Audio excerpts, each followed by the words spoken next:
You hope if you have a good advisor that's doing comprehensive planning that they are also going to pay attention if you're not doing what you need to do to achieve your financial peace. Does talking about your money make you cringe? Are you tired of fighting about finances? Do you want to stop sabotaging your financial happiness? Then you are in the right place. Welcome to Breaking Money Silence, a podcast series aimed at helping all of us talk more openly about money. Your host, Kathleen Kingsbury, is a wealth psychology expert who is doing what she does best, speaking about taboo topics. International speaker, author, and founder of KBK Wealth Connection, Kathleen understands money and our relationship with it. Over the past decade, she has empowered thousands of people to break money silence at home and at work. Now, here is Kathleen.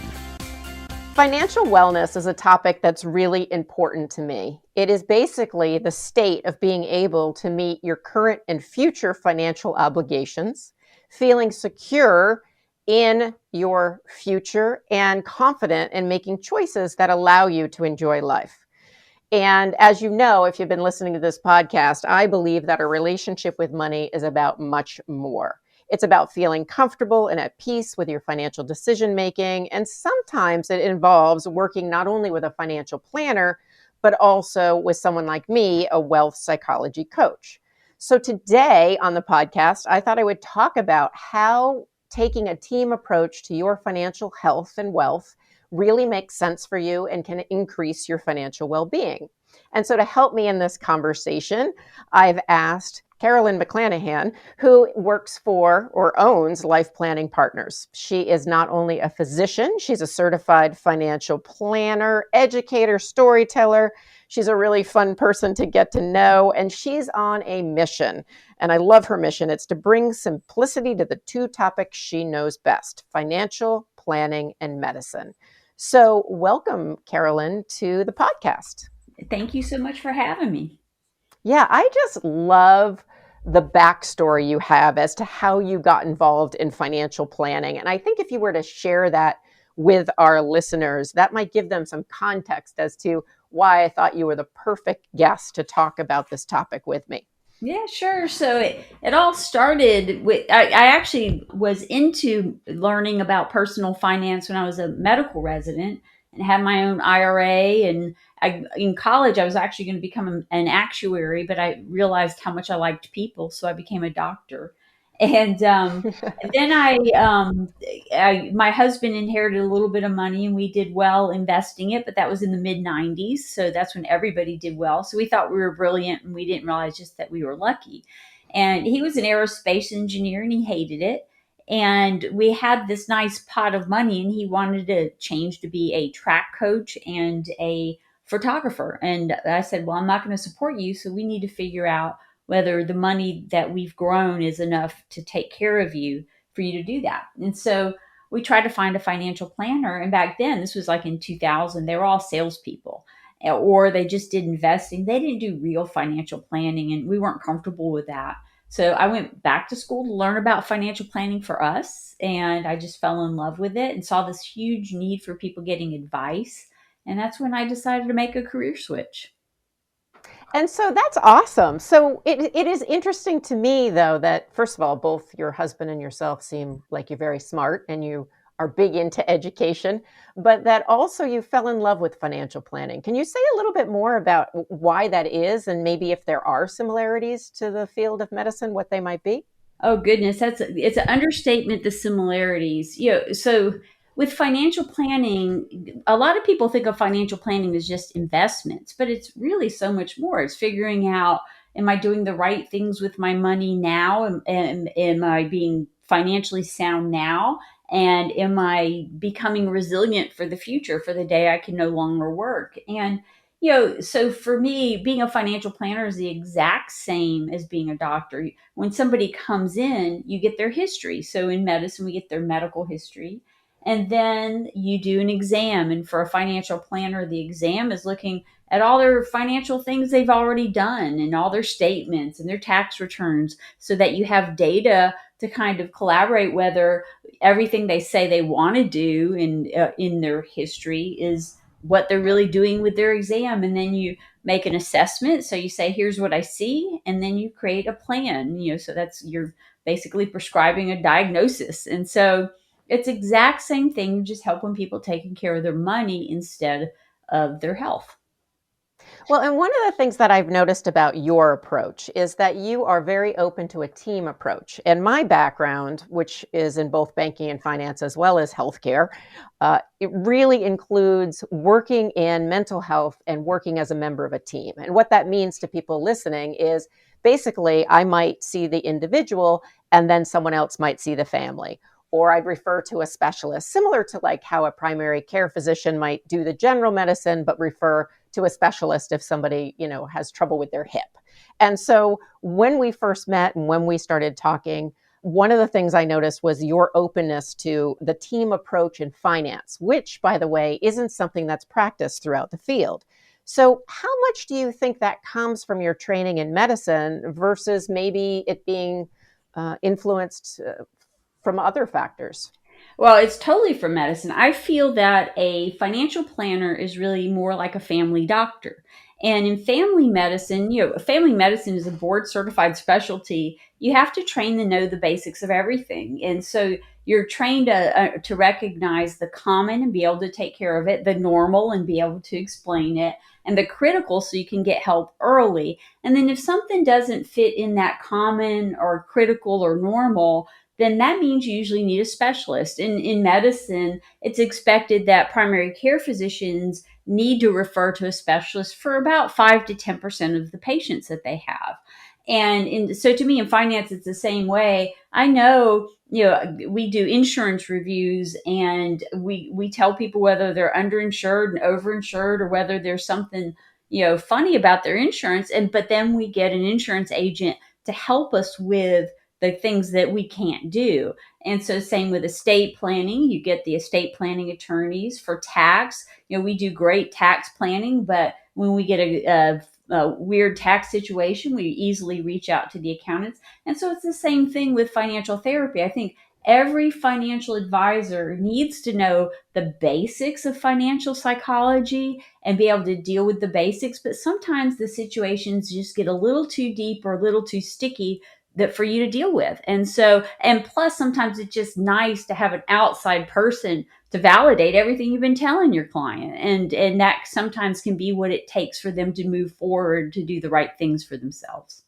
It is interesting to have somebody in it with you. I do think that there's the value of a different perspective, the value of the specialty, and there's something really nice, in my opinion, of working as a member of a team. But I can remember when I first entered the financial services industry as a consultant and a coach and a trainer, my initial idea was to do what's called financial therapy. I tend to call it, wealth coaching.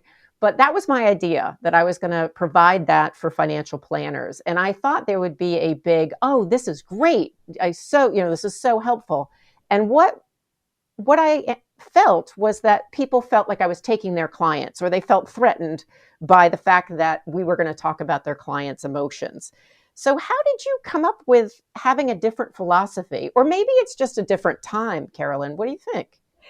Well, I think that the majority of financial people who call themselves financial planners or financial advisors aren't doing real financial planning. I think that's one of the issues that you're running into. They're really more focused on investments. They're not really helping clients go through what their spending is and what they value about what they're spending, and making sure that they're doing all the right things to enjoy life now and plan for the future. For a lot of advisors, it's all about accumulating AUM. Now, the good news is, I've been in this field over 20 years now. It's just amazing to me how it's flown.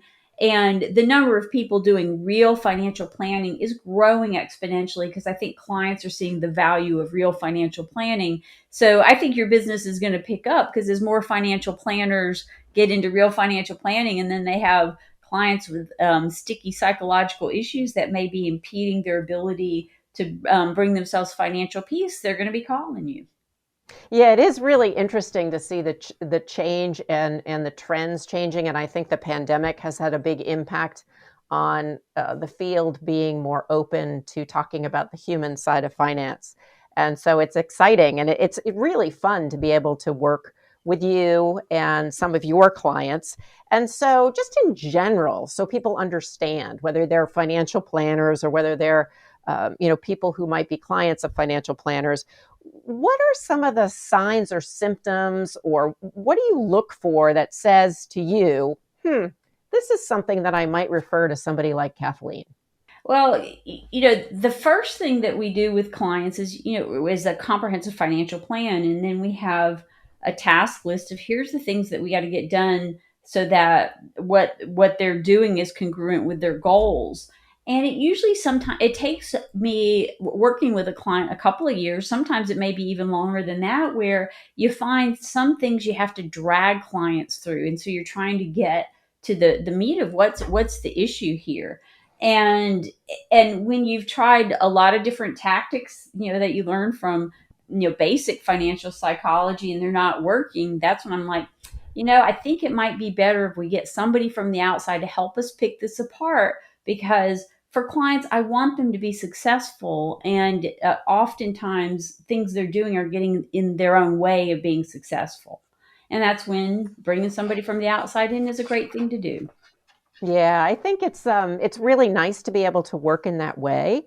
And so if somebody is feeling stuck, or a financial planner is feeling like, wow, I keep saying the same things over and over again, or this isn't working, that may be a time for a consultation. And I think, in the context of thinking about financial literacy and financial health and financial well-being, ultimately that's not only going to serve the financial planner, it's also going to serve their clients. So I want to talk a little bit about how working as a member of a team can not only be helpful to the clients, but also helpful to the professionals. But before we get into that, I want to take a quick break. So we are here with Carolyn McClanahan. She is the owner of Life Planning Partners and so much more. And we will be back in a minute. Hey, it's Kathleen Burns Kingsbury, and I just wanted to say thank you for listening to the Breaking Money Silence podcast. I hope you're enjoying today's episode. I wanted to just tell you about a service that I provide that may be of interest to you or your family or one of your clients. It's individual money mindset coaching. What does that mean? That means I work with individuals to help them identify their automatic thoughts and beliefs about money and help them feel more comfortable and confident when it comes to finances. It is a short-term program that can really take you from being uncomfortable or a little fearful around money to being really confident. So if you're interested in finding out more, feel free to email me at kbk@breakingmoneysilence.com. And let's set up a quick phone call and see if money mindset coaching is for you. I am here with Carolyn McClanahan. She is the founder of Life Planning Partners, and we are having a great conversation about the team approach to financial wellness and financial well-being. And we were just talking about when it makes sense to make a referral, when it's time for a financial planner to say, hey, I really need to maybe have a specialist come look at somebody's money mindset or look at their financial behaviors. And I've had the fortune of being able to work with her and her team. Same thing goes, by the way, Carolyn. There are times when I'm working with someone and coaching them and I say, ooh, this is really a time where I need a certified financial planner because it's outside the scope of my specialty. And so the referrals can certainly go both ways. But working as a member of a team, whether it was way back when I was in healthcare or now when I'm in financial therapy and wealth psychology, I've found it's such a great opportunity to learn about ourselves and to be more helpful to our clients. So I'm really curious, what have you learned about yourself or your clients in your advising style by allowing yourself to be open to referrals to people in the world of financial psychology? Gosh, I mean, for me, I've always been the queen of believing in therapy from all standpoints. So not only do we refer clients to financial therapists, we refer to a regular therapist. So because sometimes it's other things getting in the way that aren't necessarily financial. And having been, attuned to therapy in the therapy world for when I was in medicine and going forward, the more I learned about financial psychology, it just made common sense to me. If I couldn't do the basics of getting clients through stuff, it meant that I needed help. And the nice thing about working with referrals in referring people to other, and not just financial therapy, but all realms, from the insurance agents to the accountants. I learned so much from them that makes me even better. And ideally, it makes me do a better job with other clients where maybe I won't need to make a referral. But usually, though, it's you never get good enough that you can't learn and be helped by a therapist from the outside in with helping clients through hard things. Well, I think the other thing that comes to mind for me in working for a team is one of the things I've always said, whether I'm training advisors, training therapists, just, talking to my girlfriends about the work that I do, is the idea that we can't be all things to all people. So it's really great to work in a team to learn more information, because I love education like you do, but to also take that pressure off. And I think it role models to our clients that it's okay to have a team approach to your finances or to your overall well-being, to your health and your wealth. And I think that's a really positive message. Yeah, well, and I mean, in my own firm, I'm not a solo practitioner.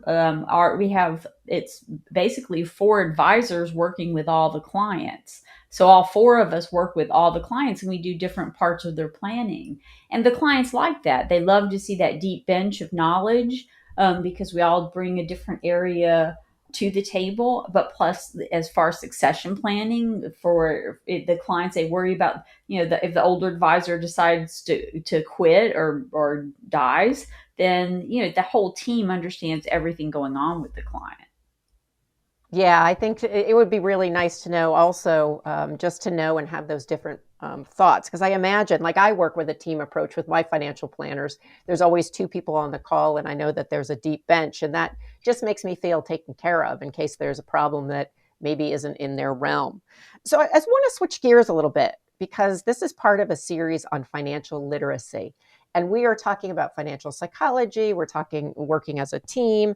And that really brings up kind of the thoughts around behavioral finance as well. So in one of the podcast episodes in this series, I interviewed an advisor who worked in New Jersey and was able to get the financial literacy standards changed from just requiring the basics around personal finance for high school students to making sure that every high school student had to learn about behavioral finance and understand their relationship to money. How do you think, including behavioral finance, including the psychology of money, when students are young, can help them be more financially literate? Oh, I think it's an understatement that it's needed. I wish we could do basic behavioral psychology, not just around finance when people are young, to teach them how to have better conversations around hard subjects. So, and money is a very hard subject, but so relationships, and because they all go together. And so I would love to see behavioral psychology and financial psychology taught at a young age. Oh, I always thought it would be great to teach emotional intelligence to kindergartners. Oh, right. And Start them right off. exactly. Well, and there's a great book that I give a lot of to a lot of people. It's Fierce Conversations by Susan Scott, on just how to have hard conversations and leaving everybody feeling good about the conversation. That alone is so invaluable to having a better life and more peaceful life. I love that. I haven't read that book yet, so that's going to be on my list of things to read. It's also going to be a link in the show notes. So you've mentioned a few things. One was the difference between a financial planner and somebody who just wants to sell you investments. So if somebody's listening in and says, well, you know what, I'm either working with someone that I don't feel comfortable with, or maybe they don't do that holistic planning, or I'm looking for a new advisor, what's your advice on being able to find somebody that provides services similar to yours? Well, first off, you want to make sure they're a fiduciary, and that's the legal term for making certain that they're always looking out for your best interests. Two is you want to make sure they're doing real financial planning. So that means diving into how you spend money and helping you figure out, how much you need to reach financial independence, and making sure that they're looking at your tax planning, your estate, your insurance, so that they're not doing more than just managing investments. Now, a way that they charge can be a big tell to that. So, a lot of firms, in fact, most financial planners charge based on how much money they're managing, and thankfully, more people are getting away from that model. I left that model like right after I started my practice. I started charging a flat fee based on how complex a person was. So it's helpful if an advisor charges separately or just for the planning, and some of them manage the assets under that flat fee, which is what we do, or to find an hourly advisor. And that's how you know that they're not going to focus just on the investments, that they're going to make it about the holistic approach. Now, a lot of advisors who are good advisors do charge based on assets under management. And I do wish they'd move away from that model because I feel like it denigrates the rest of financial planning. But it's the way a lot of people did it, how they grew up in the profession. And so I'm not saying that people who charge AUM are bad advisors. It's just that you just got to make sure they're looking at your whole picture. And so one of the things I was thinking about is putting a link to the CFP referral website, the Certified Financial Planning website. I know you are a CFP. Do you think that's a good idea for people to take a look there as a way Yeah, to well, start? not all CFPs though are. I mean, still the majority of them are investment focused, and so a couple of organizations do more holistic. So, for example, National Association of Personal Financial Advisors (NAPFA), all those members have made a commitment to do comprehensive planning. And then XY Planning Network, it's the same sort of thing. Michael Kitces calls his group advisors, and which they're in the mode of giving advice. So CFP board is great, but that's kind of the big blanket for everybody who's obtained the designation. And the other one is the Alliance of Comprehensive Planners, ACP network. They are basically a group of comprehensive planners. Great. I have spoken for NAPFA and XY Planning Network, and the Alliance of Comprehensive Planners is new to me. So thank you. I'll put all those links in the show notes so people can kind of click through and check out what we're talking about. Before I let you go, I'm wondering, is there any advice that you can give people on how to find an advisor that's going to actually touch upon the emotional side of finance? I think that's a little harder to tease out. That is harder to tease out. And, if I think sometimes though that clients or, people are coming in to see us, they don't always realize they have an emotional component to their money. And everybody does, of course, but some people have a healthier emotional relationship with money than others. And, and so, gosh, I have no idea how to answer that one, Kathleen, because it's like you hope if you have a good advisor that's doing comprehensive planning that they are also going to pay attention if you're not doing what you need to do to achieve your financial peace. Yeah, no, definitely. And what I encourage people to do as part of their interview process is just to mention, how do if I have some feelings about the stock market, or if I, worried, or if there's a family conflict, how can you be helpful to me? Something like that to just give a little insight. Yeah, But that's you're right. great. Yeah, I think also it's time and getting to know the person. And so it's a complex question, but it's my hope is it will become something that is more routine and more expected both by the clients as well as the advisors. So one of the things I've realized as we're talking a little bit about the team approach and financial wellness and literacy and how to find an advisor like you is that your clients are certainly lucky, Caroline, because you really are the full package. So tell people a little bit more about where they can find out more about you and what you're up to in case they want to connect. Well, our firm's website is lifeplanningpartners.com. And I do, we're actually closed to new clients at this time. And I guess because we're doing such a good job, it's like we get overwhelmed, and we don't want, we want to make sure we're doing a great job taking care of our current clients. So we reopen periodically. But the other website where people can find my writing and my speaking, because I speak a lot about the intersections of health and personal finance, is carolynmcclanahan.com, and they can see what I'm up to there. Yeah, no, it's definitely worth seeing a speech or watching a video or having a conversation with you. So thank you so much for breaking money silence with me today. No, my pleasure to be here. Thank you for listening to Breaking Money Silence, hosted by Kathleen Burns Kingsbury, a wealth psychology expert, author, and founder of KBK Wealth Connection.